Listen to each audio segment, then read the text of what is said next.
Olá, pessoas! Vocês estão bem?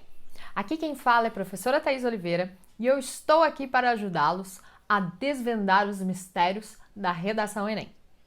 Hoje eu vim com um conteúdo que vocês me pediram muito e eu sei que eu enrolei pra caramba para fazer.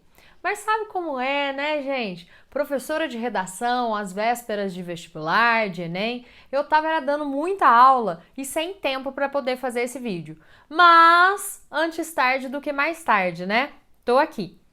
Hoje nós vamos falar sobre repertórios coringas para a redação Enem. Para ajudá-los, eu separei 3 ótimos repertórios que podem ser adequados para qualquer eixo temático, ou seja, para qualquer tema. O primeiro deles é a terceira lei da física de Newton. O segundo deles é o Capital Social de Putman e o terceiro deles é o conceito de identidade filosófica de Parmênides. E aí você deve estar pensando assim, mas Thaís, a gente vai usar física na redação? Sim, nós vamos usar física na redação. Gente, sinto lhe informar, mas vocês devem saber que na competência 2, quanto mais variado for o nosso repertório sociocultural, né? Quanto maior, quanto mais diversificada forem as áreas do nosso... Quanto mais diversificadas forem as áreas escolhidas dos nossos repertórios socioculturais, melhor vai ser, melhores são as nossas possibilidades de nota, por assim dizer. Pensando nisso, foi que eu separei para vocês esse repertório, sim, da física para ser usado na redação. Vocês devem saber que a terceira lei da física é a lei que fala de ação e reação. Ou seja, toda ação gera, consequentemente, uma reação de igual força. Pensem comigo, toda vez que temos um investimento na educação, temos, consequentemente, retornos desses investimentos como reação.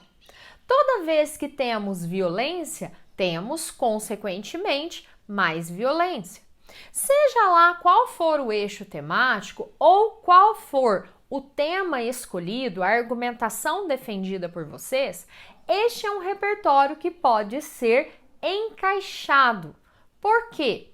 Porque sempre teremos esse raciocínio de que uma ação causa uma reação. Entenderam? Eu vou deixar aqui para vocês um modelinho de parágrafo para que vocês tenham uma noção do que eu estou falando. Certinho? Dá uma olhada aí.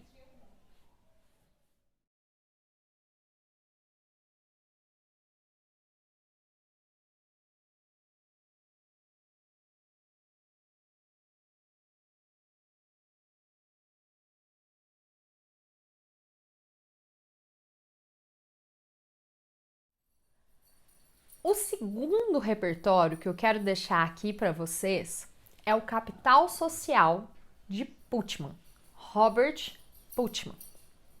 Segundo Putman, a riqueza de um país não é medida pelos bens materiais, mas pela capacidade de engajamento de sua população. É mais ou menos assim, gente.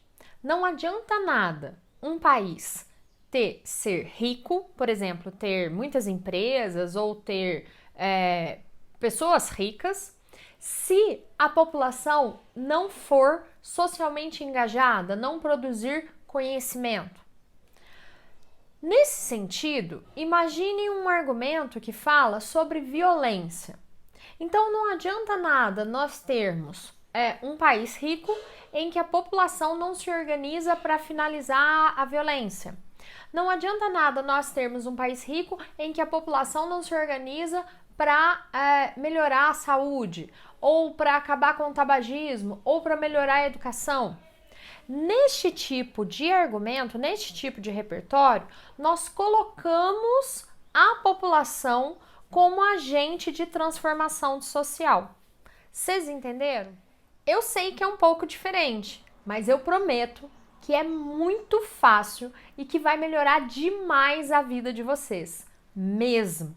Gente, vocês vão colocar a mudança de mentalidade social na mão da população.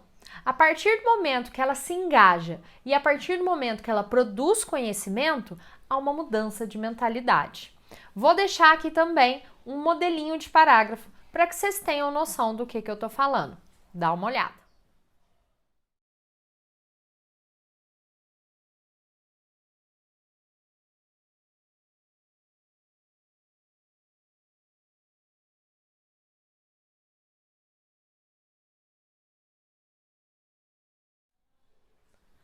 O terceiro e último repertório que eu quero falar para vocês é sobre o conceito de identidade filosófica do Parmênides. O que é esse conceito de identidade? É mais ou menos sobre o conceito de identidade na filosofia. Lembrando que eu não sou uma pessoa que estuda filosofia, tá? Certamente há professores de filosofia que explicariam isso muito melhor para vocês. Eu estou dando uma explicação superficial de forma que possamos usar isso na redação Enem, tá bom? Não estou debatendo filosofia aqui e nem quero tomar o lugar de nenhum professor, pelo amor de Deus, tá bom? Mas, no conceito de identidade filosófica, estamos falando sobre como uma determinada situação, um determinado problema, uma determinada crise, para poder ser resolvida, para poder ser debatida, ela precisa ser reconhecida como tal. Então, imaginem comigo o racismo. Se eu negar o racismo, se eu negar a existência do racismo, como que aqueles que sofrem o racismo lutarão contra? Vocês estão entendendo? Vamos falar aí sobre violência obstétrica. Se eu não puder citar o termo violência obstétrica nos relatórios dos hospitais, por exemplo, como que haverá uma luta pelo fim da violência obstétrica? Se eu não reconhecer que há um problema na alfabetização, se eu não reconhecer que há um problema na violência, se eu não reconhecer que há um problema, vocês estão entendendo?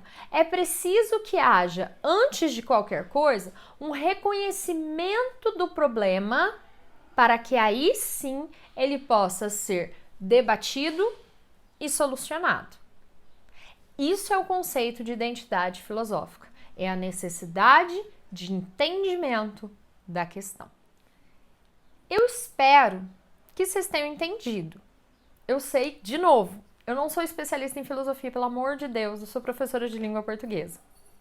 Mas eu vou deixar aqui um modelinho de parágrafo para que vocês tenham uma ideia do que eu estou falando.